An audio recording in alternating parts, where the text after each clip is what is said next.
was running this cash-based optimization program on the side while still doing urology. And I realized that was what I loved to do. That was it, not urology anymore. And so I gave my partners my 1 year notice, I'm leaving. And they thought I was batshit crazy. They thought, you're going to do what? Like, what? Why? Like, huh? They didn't get it. And that's okay. Now 4 years, 5 years later, they're asking me, how do you do what you're doing? How can I learn? But at the time, it was crazy. It was this figurative cliff that I had to jump off of. I had no other choice. Once you see it, you can't unsee it. And I knew that it was my path and it was my passion. And I'd never looked back. I was financially prepared for it. So I had saved and invested and started growing some of the business. And so I had something to start with.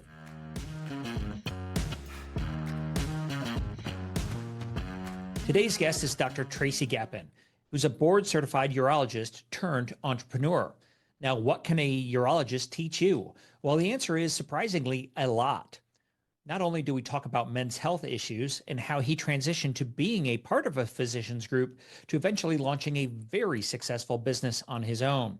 And if you're a physician or nurse practitioner who's burned out, tired of the work you do, and want something else, he will tell you about an exciting opportunity to work with him, make more money, and have a renewed sense of purpose.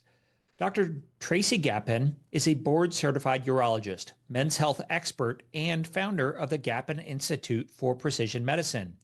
With over 25 years of experience, he specializes in optimizing health and performance for high-achieving men, including executives, entrepreneurs, and athletes. His approach integrates precision medicine techniques such as hormone optimization, peptide therapy, biometric hacking, and epigenetic coaching. His proprietary Peak Performance Health program combines advanced diagnostics with personalized strategies to enhance energy, focus, and longevity.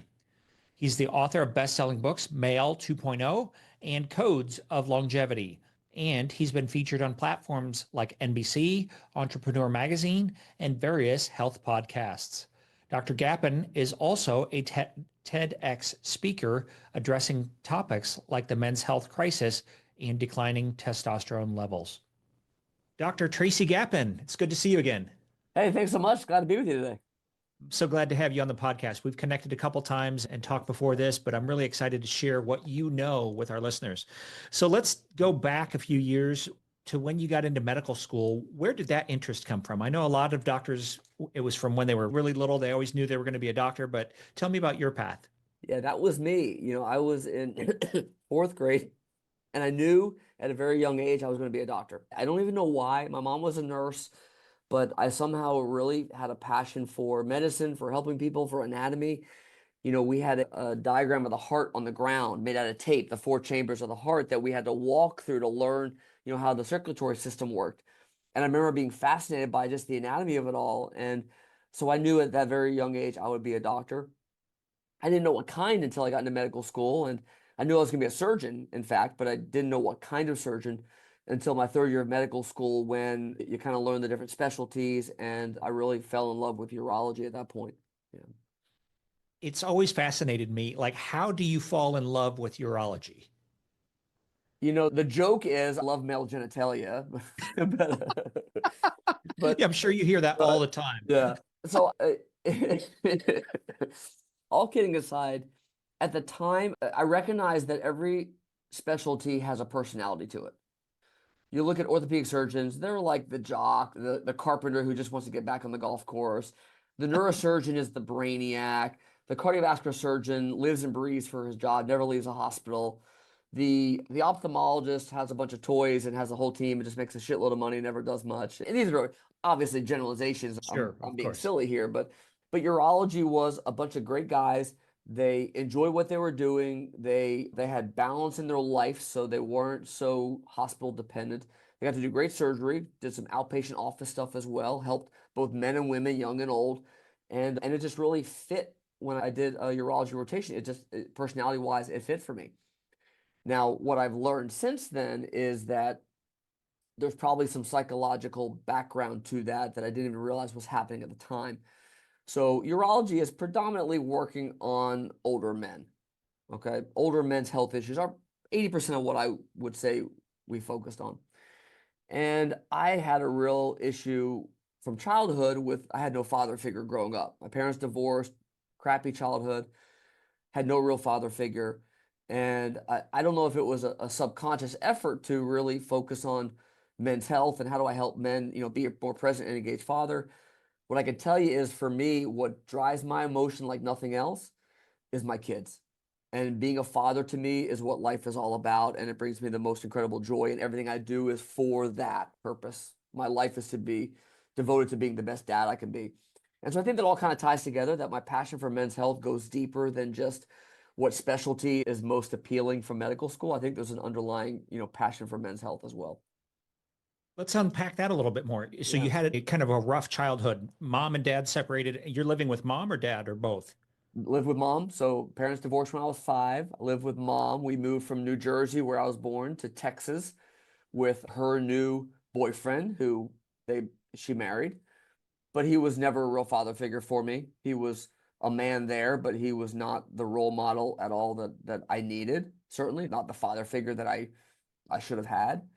And I know it affected me. Looking back at, I know not having that role and having a very, to be respectful, I'll just say a very tough childhood upraising. It wasn't as healthy as it should have been, as it could have been. Mhm. And so I know that affected me. And I think my passion now is in large part probably to fix that with my own kids and to give them that experience that I never had. And nothing brings me joy like that. Wow, that's fascinating. You hear a lot nowadays. There's kind of this identity crisis for men. What is it to be a man? Yeah. How do we become men? I mean, just because you are a man doesn't mean you are a male father figure or what, or anything like that. Yeah, How exactly. how have you seen that in your practice? You know, I think the critical distinction here is what does being healthy mean? When we talk about men's health, is it just about sexual function? Is it just about urinary function? No, it's how you show up every day. It's your energy, it's your focus, it's your drive, it's your mood, and that affects every part of your life and everyone around you. So it affects your productivity and your efficiency at work. It affects your relationship with your coworkers. If you're a leader, it affects the way you lead your team. So it affects morale in the company, which affects bottom line income, revenue, impact. It affects your relationship with your spouse, not just intimacy, but just your emotional connection with your spouse. But it also affects how you show up for your kids. So I found myself guilty when I first made this massive transition out of urology into what I do now, health optimization and performance and longevity. I hit a wall in my urology practice where one day I realized like I'm miserable. I'm unhappy. I'm 30 pounds overweight. I'm fat. I'm tired. I'm stressed out. I'm not sleeping well. I didn't like who I was. And that affects when I get home from work, that affects how I show up. And that affects my ability to be a great dad because I'm not fully there. I'm wiped out. I'm exhausted. I'm still stressed out thinking about the day. And so I believe that this stuff, around men's health affects every aspect of our life. Men just sometimes aren't aware of how it trickles down to every element of that.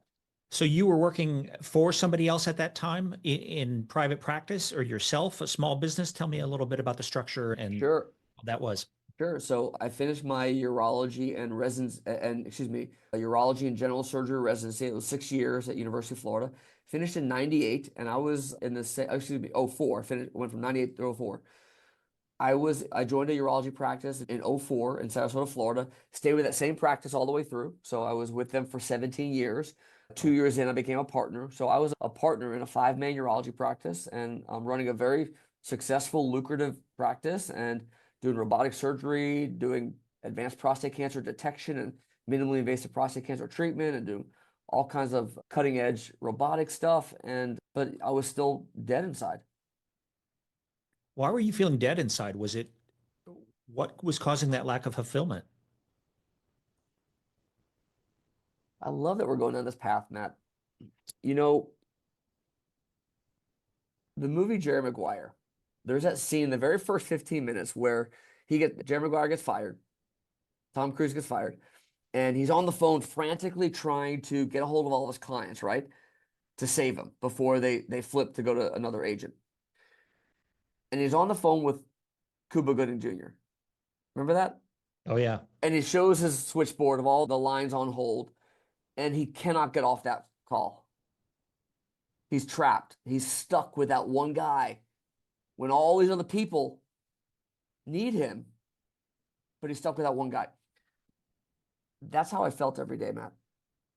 I felt in that exam room, that guy needed, in that exam room, that patient needed me, of course. But I felt like I was always missing out on having a bigger impact, reaching more people. I felt like I wasn't doing enough. And so, that brings me to today where I'm driven to train other doctors how to do what I'm doing now. Like that's what lights me up and brings me joy because I'm only one doctor. I can't do it all myself. And I have a great team around me, medical providers, coaches. I built protocols. I love what I do, but I can only reach so many people. So to me, to have a bigger scaling impact is now training other doctors. And that's when I'm fulfilled. Yeah. I think most entrepreneurs feel called to a bigger stage. And I know I've seen people before who I look at them and I say, you need to have a bigger stage. So, what was it that finally turned it around for you to say, I need to leave this and start this entrepreneurial journey that you're on right now? What was the breaking point? Yeah, Did you get encouragement from a mentor or had you thought about this for a long time? What finally broke the camel's back? sure. So when I experienced that health crisis where I recognized something was wrong and I was fat and tired and stressed out, I went to a concierge doc here in town in Sarasota, Florida, and had my first physical ever. My wife convinced me to finally go see a doctor myself. So I got to be on the other side of that experience. And it was eye-opening. It was vulnerable. It was a pivotal moment for me in my career and my life because this doctor who I trusted, a friend, a colleague in town, his answer for me was, you just need to lose some weight and we'll probably need to put you on a statin. That was it. Doctors don't really understand nutrition, and so often it's just prescribe a little pill and everything goes away. That's it.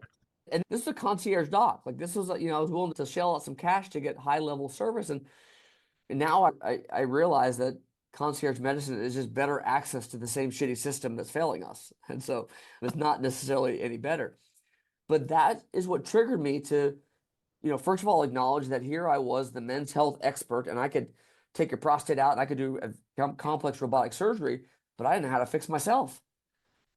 And Oof. so I went back to school. I went back to get more education, and I went through training in epigenetics, which is lifestyle, how lifestyle environment affects our genes and genetic expression, how our body works. That led me to learning about complex hormones, hormone therapy, which I somehow was never taught. They don't give you a day of that in urology training. That got me into functional medicine training. That got me into So, regen. so wait, you're a urologist and you never had any hormone training in all of those years of school. Not one day, You're not one kidding. day of, and when I would start my urology practice back in '04, the senior partner would be like, yeah, just give them 200 milligrams of testosterone cypionate every 2 weeks and they're good. That's it. I'm like, oh, okay, I don't know. No idea. Wow. And so I learned how to do hormones, but not just testosterone. It's thyroid, it's DHEA, it's vitamin D, nitric oxide, estrogen, all these other hormones that matter. They don't teach any of that stuff. I went through functional medicine training, learning, root cause medicine, how to do gut health testing. The gut drives everything. We don't get taught a day of that in medical school or urology residency training, but the gut and your gut health and your microbiome control the entire body. It's right under our noses and we don't even know anything about it. Even my gastroenterology, my GI friends and colleagues, I went to them with stuff. Hey, so tell me, microbiome. They're like, what are you talking about? All they know is colonoscopy for polyps and cancer, like that, irritable bowel and treatment. And so this opened my eyes to how our entire healthcare system is broken. It sucks. It's missing the big picture. And I learned genetics and how you can use genetics to really individualize. I learned regenerative medicine, how PRP and stem cell therapy are really the next generation of health care and helping your body help itself. And then learned all about wearable technology, how you could track data. And I learned all this amazing stuff, Matt, it was a decade of while still running a busy practice, learning this on the side and traveling and doing Mm. certifications and courses. And at the same time, I'm now doing some business masterminds as well, business coaching, business masterminds, events, and joining groups and getting some guidance and doing some consultations on how do I do a keynote, how do I give a talk, how do I actually create a program around all the stuff I'm learning. And so it was a gradual process. It was literally a 10-year process for me to learn both the medical and the business side of it all. And I finally, back in 2020, I was at this point already running this program. It was like the Precision Performance Medicine Program, some god awful name at the time, but you got to start somewhere. And Yeah, right. I was running this cash-based optimization program on the side while still doing urology. And I realized that was what I loved to do. That was it, not urology anymore. And so I gave my partners notice July 1st, 2020, in the middle of COVID, Mm. my 1 year notice, I'm leaving. And they thought I was batshit crazy. They thought, you're going to do what? Like, what? Why? Like, huh? They didn't get it. And that's okay. Now, 4 years, 5 years later, they're asking me, how do you do what you're doing? How can I learn? Yeah. But at the time, it was crazy. But it was this figurative cliff that I had to jump off of. I had no other choice. Once you see it, you can't unsee it. And I knew that it was my path and it was my passion. And I'd never looked back. I was financially prepared for it. So I had saved and invested and started growing some of the business. And so I had something to start with. And I just I'm going moved. to pause you right there for just a Yeah. second. I love this story. This is so instructive. A lot of our listeners are entrepreneurs who are either just starting their business or maybe they already have one and it's doing okay, but maybe they're not hitting the next level. And I love what you did was you started to learn to earn. And at the time it was probably just a passion, but that's where a lot of people forget that they need to get additional skills. You learned business coaching, or you had some coaching on how to do a keynote, things like that. You were learning different skills than what was your main focus on urology. And you transitioned to another track, so to speak, a railroad track, Yeah. and opened that. And that was your side hustle for a little while. How long were you doing the Yeah. side hustle before you finally, I know you said you had to give a 1 year notice, but how long were you growing that before you finally said, I'm going to quit? I was running it for about 3 years before I opened the brick and mortar. So it was about 2 years of building, refining, iterating, excuse me, before I formally left. And so during that time, it was testing. It was, business comes down to solving a problem. It's simply solving a problem. People will pay for the solution to a problem. And in the beginning, I didn't get it. In the beginning, I found some sexy stuff and tried to sell it, didn't work. And I learned the hard way that I thought was cool, but no one else did. Because in the beginning, I wasn't really solving a problem. I was offering a new gadget, a new toy, a new, genetic testing, but no one understood what the value of it was because I wasn't solving a problem. And so I learned that's where the business training came in, learning how to pair the new trade that I learned, the new knowledge and, longevity science and functional medicine and regenerative medicine and everything else, putting it all together. How do you build a business around it? That was the harder part. How do you do the marketing and messaging around it was even harder than that. How to build a team. And so, yeah, it was years and years of refining and iterating and fine tuning the offer and the messaging around it. Yeah.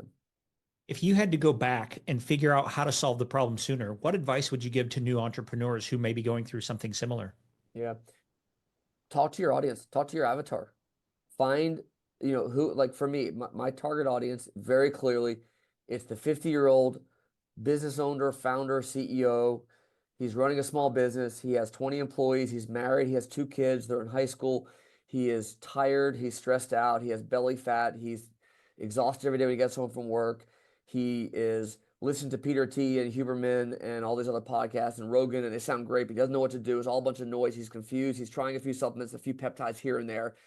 Nothing works. He's in the gym killing himself, but he's too tired. Don't have sex with his wife anymore. Wife thinks he's cheating because he's not interested. Like you hear how like I can describe this guy down to the podcast he listens to, the books he reads, the car he drives, his business, his personality. Like when you get that crystal clear, you find that guy and you just simply talk to him. What are your problems? What are your challenges? What would you love? If I could help you, what would that look like? And that conversation helped me really refine it. So it was the simple stuff that sounds so trivial, but it's paramount. It's the fundamental stuff. It's the Yeah. foundation level. If you don't know who your avatar is, Yeah. you're going to try to sell to everybody on the planet. And with 8 billion people on the planet, you're never going to find your exact customer Yeah. and help them fix their problem. That's right. Yeah. I had Garnett Morris on the podcast recently, and he said that he could tell when people had low testosterone because they would want to go play golf all the time. Is that another thing with an avatar? If you just want to go play golf and you don't want to conquer things, you may have low T. That's funny. Actually, it's interesting that almost every man on the planet, if you have not been tested, you have low T. I talk a lot about a testosterone epidemic, and most men have dramatically lower testosterone levels. So many men have low T and they feel fine. I have two clients who are active NFL wide receivers playing at a high Wow. level. I can't share their names, but you would know Sure, their of course. names. Everyone would know these Yeah. are very big names, and their free T levels are in the tank, and they're somehow able to compensate and overcome it with cortisol and stress hormone and other ways of compensating. But think of how better they could do if it was optimized. Now, I can't give those guys T because they're in the NFL and they get tested and all Oh, that, so we have to do yeah. other things. But very common for guys to, even with no symptoms, have low T. Yeah. So what's causing that? A lot of causes. You can look at lifestyle, stress, poor sleep, sedentary lifestyle, poor nutrition, micronutrient deficiencies. But the biggest one, without question, by far, endocrine disruptors. So, chemicals or toxins in our environment that crush hormone production or function is how we define endocrine disruptors. We're talking about chemicals in our drinking water. So, for example, women's birth control, synthetic estrogen, is in very high concentrations in our drinking water from the tap Wow. because our city treatment plants can't filter this synthetic estrogen out. And so I'm a smartass and I say most men are on the pill if you're not filtering your water because you're drinking this synthetic estrogen, and it's like a glue that will bind to that androgen receptor and prevent testosterone from working. There are chemicals in our food like atrazine. There are chemicals in plastic water bottles like phthalates and BPA, plastic food containers that are crushing our hormones, are causing infertility and autoimmune disease and ADD and anxiety, depression and obesity and diabetes and cancers. It's scary. The big one is our personal care products. So soap, shampoo, deodorant, laundry detergent, sunscreen. These are chemicals that are on your skin for long periods of time, and you're absorbing them. They get your bloodstream. And there was a study that came out a couple of years ago now that they looked at urine samples of healthy men, and they tested at very high levels for 19 out of the 20 chemicals they tested for. And so we're Wow. all being exposed. And there were three big studies, one in the US, one in Sweden and Finland, that all three showed the same exact thing, that free testosterone levels are about half what they were 20 years ago. And it's dropping by about 1% every year. Scary. It's very scary. Yeah. And part of the problem is there's so much information out there, it can be overwhelming. Even listening to you go down this list, my brain just got scrambled. And so, what would be the top three things if somebody's listening and they're like, where do I start? Where do I even, what's the first domino whoops that I need to knock over to make the biggest impact? Yeah, so I think one of the best things that you can do is download an app on your phone. It's free if you like free stuff. It's by the Environmental Working Group, and it's called Healthy Living. Okay, so the Healthy Living app on your phone is an app that allows you to simply scan barcodes. You're in Target, Walmart, wherever you may be shopping, and you can just scan the barcode of these products of laundry detergent. You'll be shocked. It'll show you the chemicals in there. You'll be like, holy cow, I had no idea that I'm killing myself every day with this stuff. And so that's the big one. Insist on no plastic water bottles ever. So everywhere I go, you'll see me. I'm carrying my stainless steel water bottle. I have filtered water in here. So you can get a reverse osmosis for your house. You can get a carbon block filter is critical as well. You can have it installed under your sink. You can put it on the counter even. They have countertop ones available. We had it installed for our whole house. We use Kinetico as a company, local company we use, but there are ways of doing that super easy and cheap, and it's just these little tweaks every day.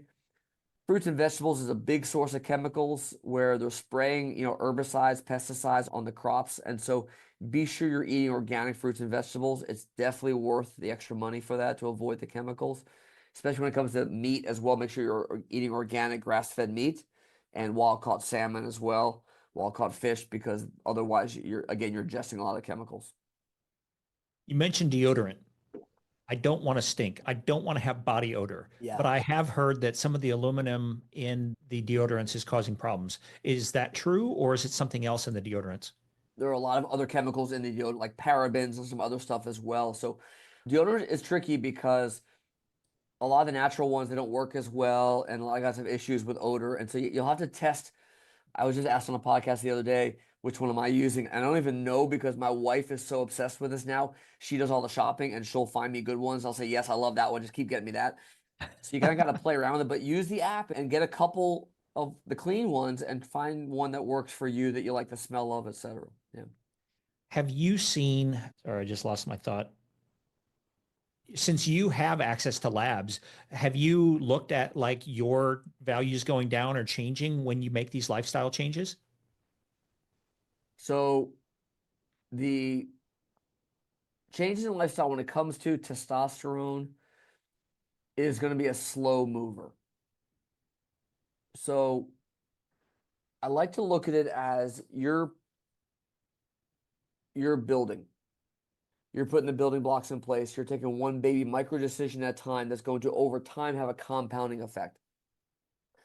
The challenge there is like for testosterone, if you were to avoid all these chemicals I'm talking about religiously for 6 months, which is very hard to do because we're swimming in this soup of endocrine disruption. If you were to religiously do strength training every week, working on fitness and on, working on building the big muscles, the quads, the hams, the back, the core, etc. If you were to eat perfect diet and make sure micronutrient supplements as needed, things like B complex and zinc and magnesium and other key micronutrients for testosterone. If you were to get absolutely perfect sleep, if you were to completely mitigate your stress for 6 months, no one's going to do all that, right? Right. But let's say you did. Let's say you did all that stuff perfectly for 6 months. You were completely religious about it, which again, no one is. What I find is most guys are not even close to compliant. But if they were, that free testosterone of 6, let's just say you start at, may get to 9 or 10 in 6 months.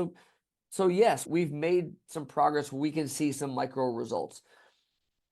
But I need you to be at 20 to give you And like that's an understanding of the scale of how far off guys are. Yeah, and that's free testosterone that's levels. free. How is free testosterone That's free. different than the other metric, Yeah, the yeah. normal testosterone, or I'm not sure what you So call yeah, it? so typically when you get a testosterone level, it's total testosterone. So they're drawing your blood and they're looking at what is the concentration of all the testosterone molecules floating around in your bloodstream, and that gives you your total testosterone.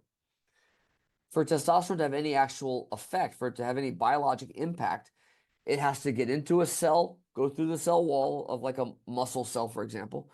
It binds to an androgen receptor, which is the transporter, carries it to the nucleus of the cell, the headquarters, the brains of the cell, where it affects DNA transcription, which is DNA replicating, copying itself, which makes RNA, which makes proteins.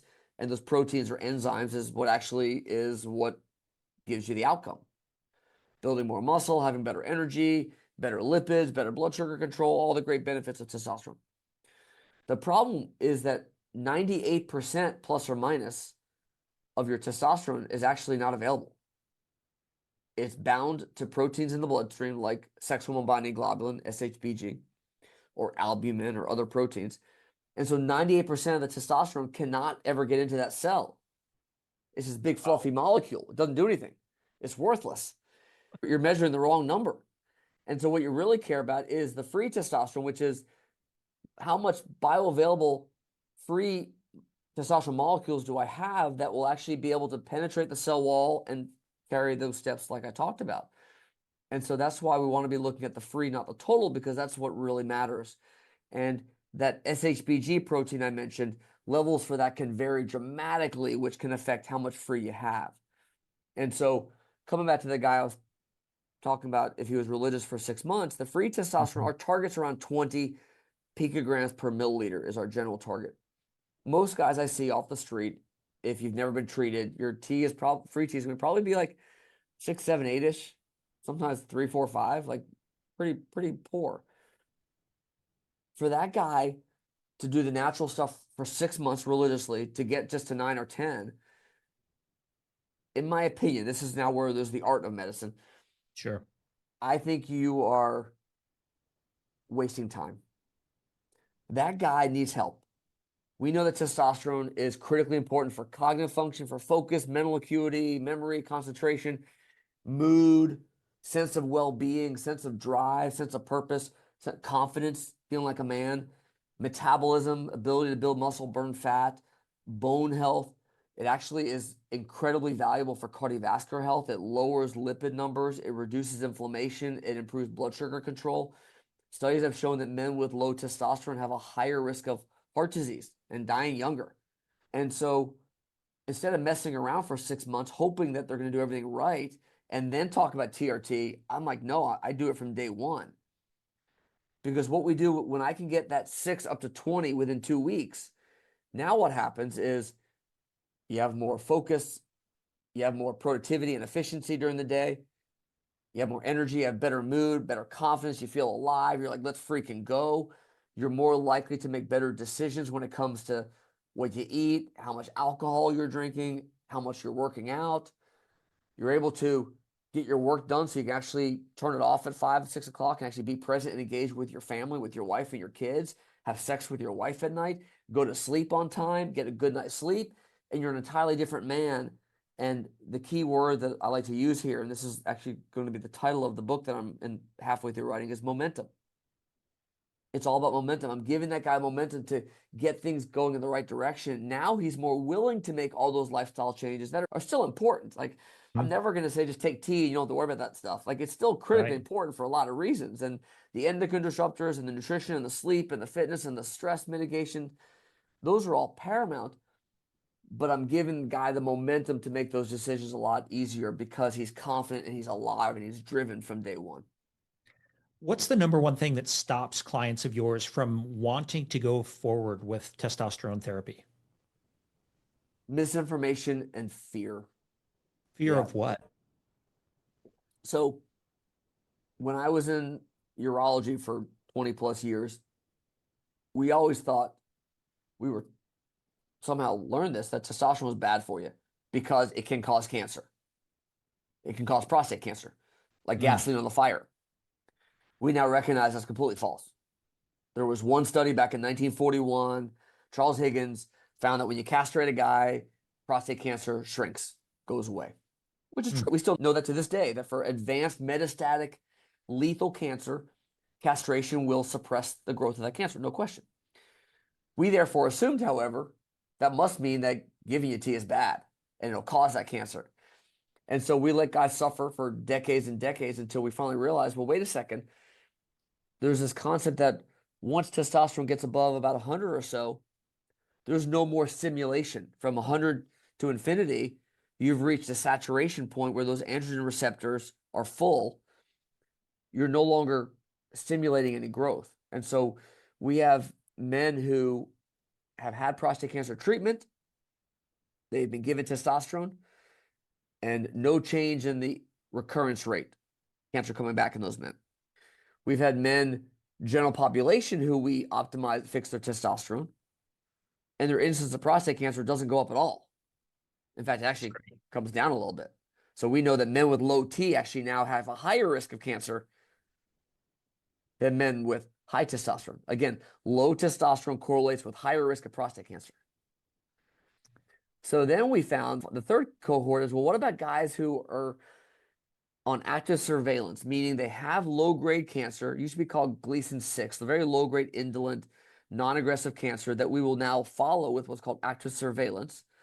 And we will find they have low testosterone. And the question is, well, what do we do with those men? We give them testosterone. And guess what happens to their cancer?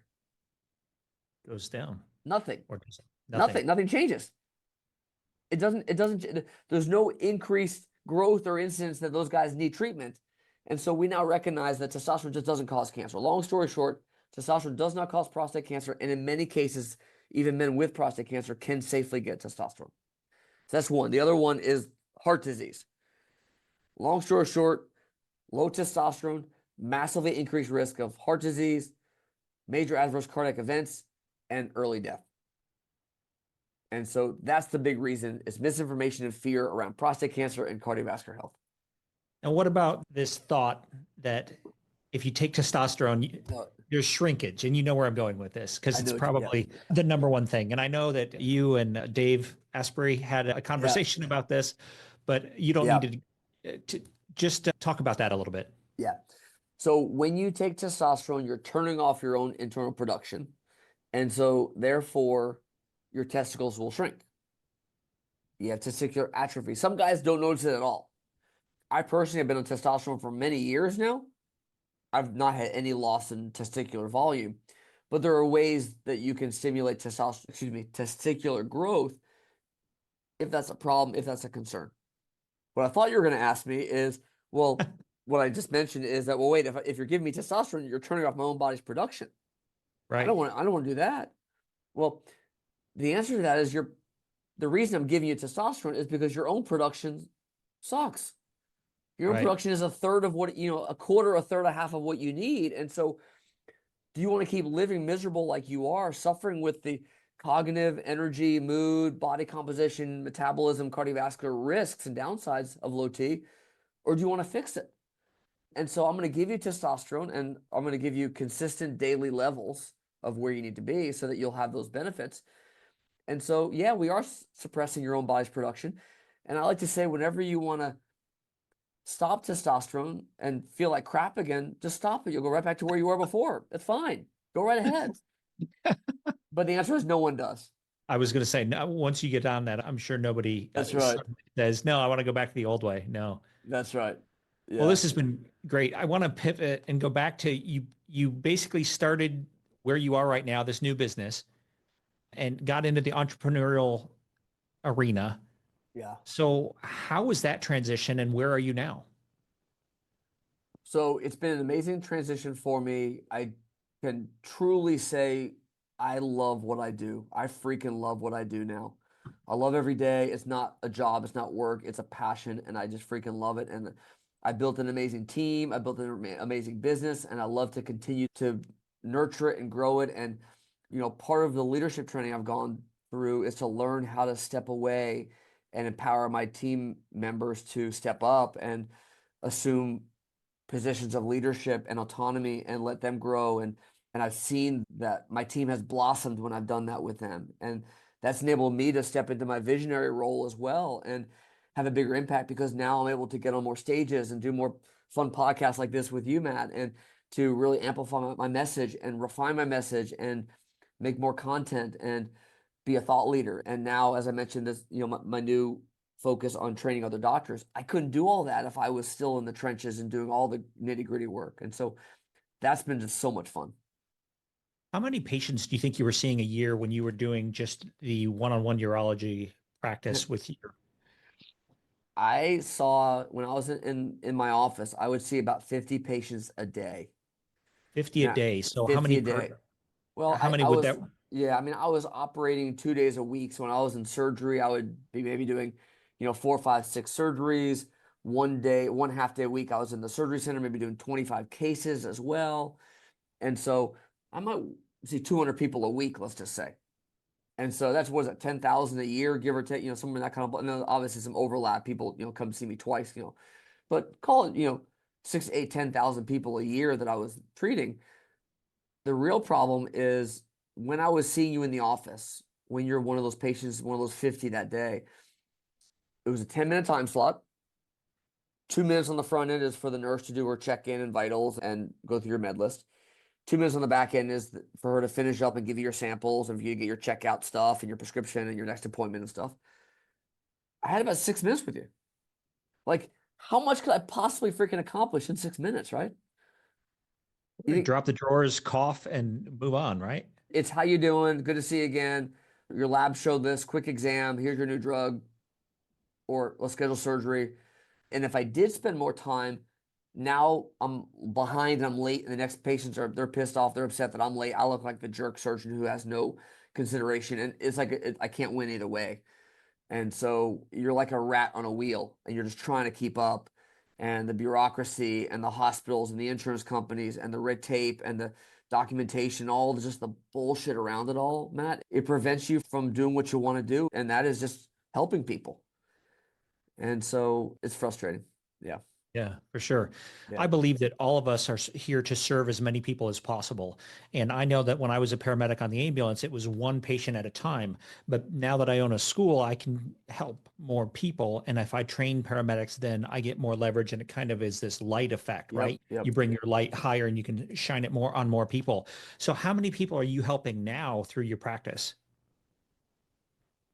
We have about 400, 450 patients or so in our high level programs at any stage in the game. And we're very particular about who we actually enroll, and we are fully concierge optimization longevity practice in that everyone gets one-on-one care, and they have a medical provider and a functional coach and a concierge and a pharmacy lead.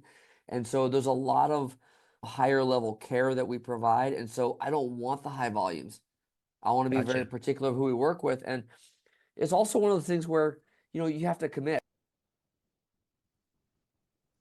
Excuse me. So, the client has to commit to a transformation as well. They have to commit to making change and be willing to invest in themselves, not just in give me the magic peptides so I can get out of here. And so it has to be a good fit in that Yeah. consideration as well. Yeah.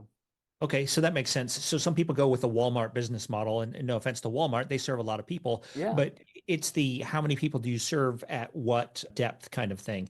And so that's right. you were serving a lot of people, 10,000 patients a year, but it's at 6 minutes a time.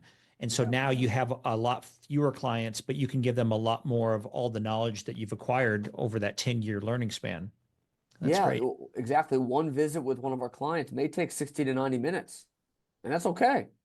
Yeah, And we'll have that's great. continued texts and calls and feedback in between those visits as well, but it's just a different level of service. And I think this is what's wrong with our healthcare system is that it's high volume that no one can keep up with possibly. And it's all driven by pharmaceutical companies and the bottom dollar, and it's a mess. Yeah. You mentioned that you're looking to expand. Let's talk to the avatar physician, maybe a nurse practitioner or PA out there. Describe who they are and what pain they're feeling and how you might be able to help them get to the next level. Oh, I love this question. Because what this really is now is it's now looking at a different avatar. So I was talking earlier about the avatar of my practice. But when we look at Peak Launch MD, which is training the doctors, it's you're a medical doctor, you're a nurse practitioner. Eventually, this will be for PAs, but it's a little trickier because most PAs need a doctor to be Mm. working with them. Okay. So you're a doctor who is frustrated, you're burned out, you have been practicing for 5, 8, 10 years. You feel like you can't keep up. You feel like you're meant for something bigger. You hear about all this new cutting edge stuff, this longevity stuff people are talking about now, this optimization, peptides, and you don't even know where to start. It's confusing, overwhelming. There are a bunch of health influencers everywhere who are telling you what to do, what you should take, and you feel like you're not able to keep up with cutting edge medicine, and you're not making enough money. You're not compensated for the time you're spending with your patients because Medicare and insurance companies keep cutting reimbursement every year. You get paid less, even though cost of living goes up.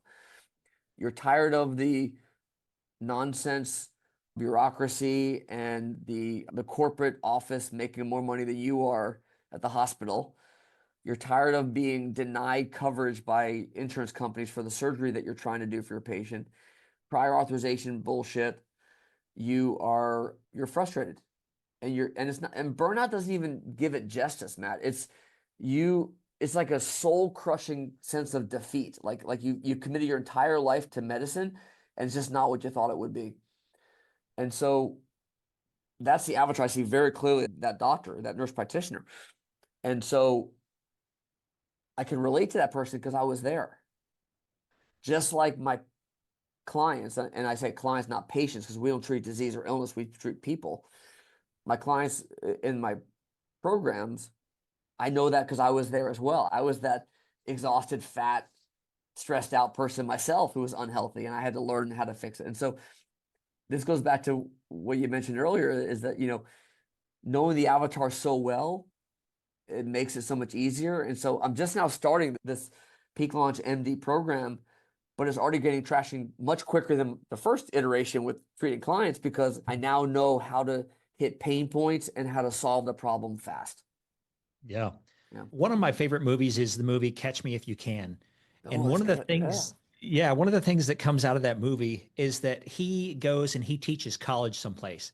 And somebody asked him later, well, how did you know how to teach the students? And he said, I only had to be one or two chapters ahead of them to be valuable to them. And that's such a great lesson in life, is that we as entrepreneurs feel like we need to be 10 steps or 10 years ahead of the people who we can help.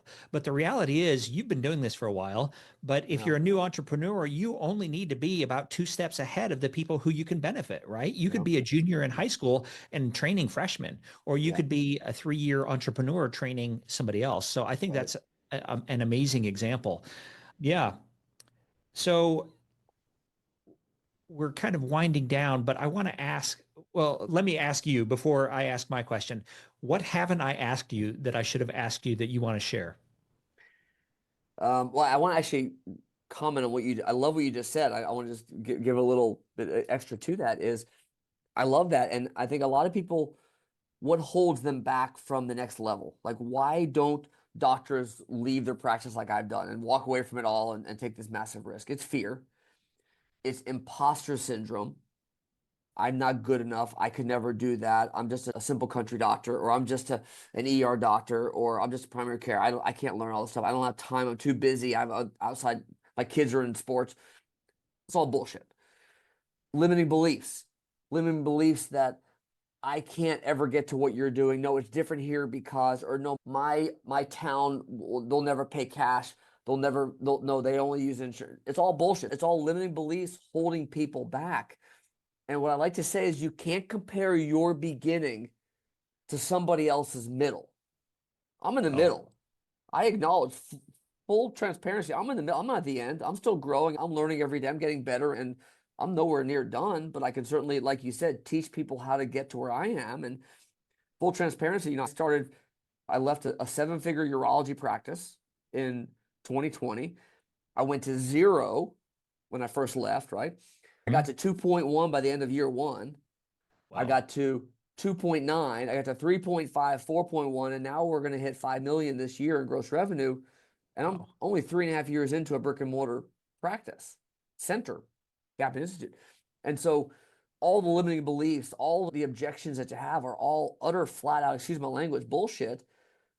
They're false constructs in your mind that are holding you back from doing what you know you want to do. It's just fear. And so you can't compare your beginning to someone else's middle, because of course you're not where I am. You're where I was, but I sure know what that feels like, and I know what the first steps are, and they're the hard first steps to take. But I tell you what, my biggest regret now in hindsight was that I waited so long to do it. I'm like, God, why didn't I just move? And it was pure fear. It was pure Right. fear. Yeah. Man, I love that. I love the line that sunlight, our fear is like a fog. It keeps us from being able to see what's possible. And Oh, sunlight is just like sunlight gets rid of fog, the truth will also do that. And so you have to just mm, keep going, and you have to, get rid of this idea of that you can't do it. Do you ever use affirmations or visualizations? Like when you had that fear, how did you move forward to keep going? yeah. Yeah, there's a lot on gratitude, on Gap in the Gain. So I love the book Gap in the Gain by Ben Hardy's genius. Every one of his books are incredible. The Yes. Gap in the Gain talks about how instead of, like, we all have this ideal of where we think we should. I hate the word should. Don't ever use the word should. You should Right. not use the word should. Right? People should on you. That's like shooting all over you. Exactly. You're shitting all over you. Yes. So we have this ideal of what we think things should be. And the gap is where you are now from where you think you, quote, should be from your ideal. When you measure that, you're always going to lose. You always feel like a failure. Instead, look at the gain. Instead, focus on the gain, which is gratitude, which is focusing on the progress you've made. So if it's a client and all they did was cut their alcohol down from 7 days a week down to 3 days a week, you've gained it. You've made that first step. Or you've cut out plastic water bottles, or you focused on getting good quality sleep today, or you've downloaded the Healthy Living app. You've gained, you've made progress. Acknowledge the progress that you've made, and that gives you what? Momentum to go forward and do more and more. And so you have to start somewhere. And so that's a big part of it to me, is constantly, so journaling, gratitude, acknowledging the gain rather than the gap is so, so important. I think that's really a big deal. Yeah. Yeah. Absolutely. I went swimming again. Used to swim quite a bit, but I had to cut back. And so I set a small goal. And this was one of my wins recently, is I said, I'm going to go to the gym and all I'm going to do today is I'm going to put my swimsuit on. I'm going to show up and I'm going to swim one lap down and back. Oh, And it's amazing the power of small goals because what it did was I figured out where my swimsuit was, my goggles, my earplugs, my swimming gear. And once I got in the pool and started that momentum, I didn't want to stop at one. Now I couldn't yes. go as much as I used to, Yep. but what's happened over time is I'll say, okay, now today you do 2 laps. And it's like if you haven't been walking for a while, you start by walking down to one mailbox and walk back. And people sometimes negate that small effort compounded over time, that it's whatever gets the flywheel spinning. You're not going to get a helicopter off the ground in one rotation. It's going to take a lot of rotations, but you have to start the rotation. You have to start that lap and you start Yeah. getting those happy chemicals in your brain. So, I yeah, that's love great. that. And that ties into the great book I love by BJ Fogg, Tiny Habits. So such a great point. And he talks in his book about, ABC is anchor, behavior, and celebration. So anchor is like every time he pees, the behavior is he does 2 push-ups. Oh, wow. And then C is celeb. You guys say yes. Like you have to actually acknowledge and recognize the accomplishment. Again, that's the gain part of it. Acknowledge, be thankful for the gain. Now, 2 push-ups isn't going to do anything. Like you said, walking the mailbox isn't going to do anything. But you're establishing the consistent accountability behavior change that you need. And those 2 push-ups, you're never going to stop at two, right? You're going to do No. 50, 100, whatever, but you'll at least do two. Yep. And so And I love that point. you start getting the chemical wins, the dopamine and the serotonin that kick in. Yes. And pretty soon you start feeling it. And it's like, man, I'm not the same guy I was, 2, 3 weeks ago. And so that's really Uh-huh. exciting. Well, what else? Hold on. Let me find it here. As a paramedic, I saw people drop dead instantly. Nobody expected today to be their last day. If you had one piece of advice to share with our listeners, if today was your last day, what would be the best advice you could give someone? Do it. All right. Do it. Do it. I know you're getting over Oh, bronchitis, so yeah, thank you. Do what you love. Without question, do what you love. What brings you joy? What brings you passion every life and build everything around that. For me, it's being a dad first and foremost. Being a husband is important to me. Being a leader, having an impact and transforming healthcare, that brings me so much joy building a business. And so I have gotten rid of the 80% of the nonsense that I shouldn't be doing so I can focus on doing what I love. And so, yeah, I think that'd be my suggestion. There is a quote from Ben Hardy that we lost where I wanted to say it, but I want to be sure I mentioned this quote from Ben, attribution to him, but it's such a powerful quote. And what he says is, the business you build will be great, but the person you become in building the business will be capable of things that the current version of you can't even dream of. And so you become a whole new person. Like who I am now is nothing like who I was 4 years ago, 5 years ago, 10, like completely different person. And so sometimes people get so stuck on that. Well, I don't know how. Don't worry about the how. Focus on what brings you joy and take it from there. oh, I love that. Yeah. That's great. I think being a business owner I think of it like a dojo, like going into the arena and it beats you into being somebody you could have never imagined. The Yeah. persistence, the discipline, the Yeah. people that you help, and the people that you get to meet along the way is Yeah. just so fabulous. It's amazing. It's really, Yeah. really.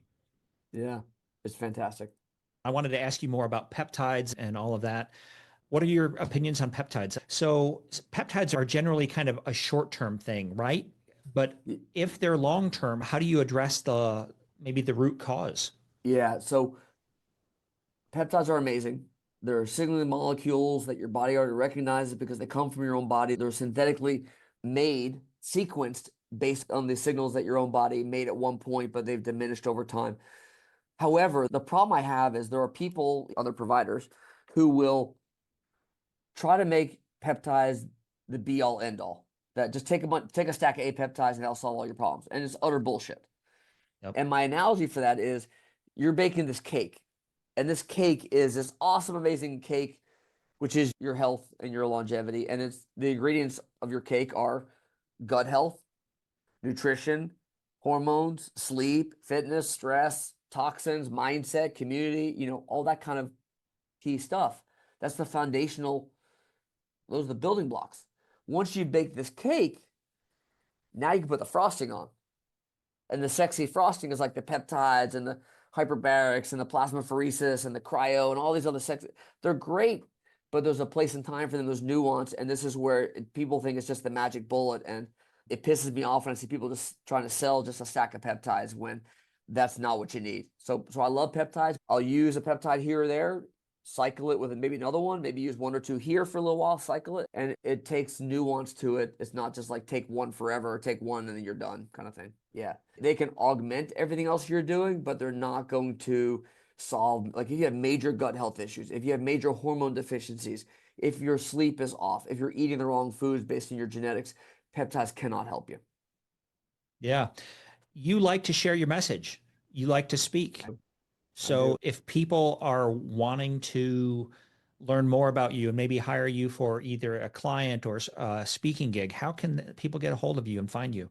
Oh, thanks so much. So my professional website is drtracygapin.com. That's drtracygapin.com. If you want to check out my center and see Gapin Institute, it's gapininstitute.com. You can get a bunch of downloads, a bunch of great gifts at gapininstitute.com/launch. A bunch of free gifts there: High Performance Health Handbook, Ultimate Peptide Guide, a lot of great science, my TED Talk, my book. On Gapin Institute, there's also a link to Peak Launch MD. So if doctors are interested in learning more about that program, there's a link there as well.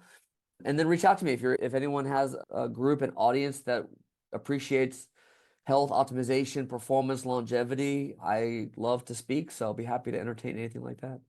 I appreciate it. All right. Dr. Tracy Gapin, you're a wealth of knowledge, and thank you for helping all the men out there who frankly need a lot of help right now. My pleasure, Matt. Thanks so much for having me. All right. Until next time, take care. Hey, real quick, we're building a community of entrepreneurs helping entrepreneurs. These are people just like you who want to start or grow their businesses and are ready to take the next step. If that sounds like something you want to be a part of, sign up and join us today.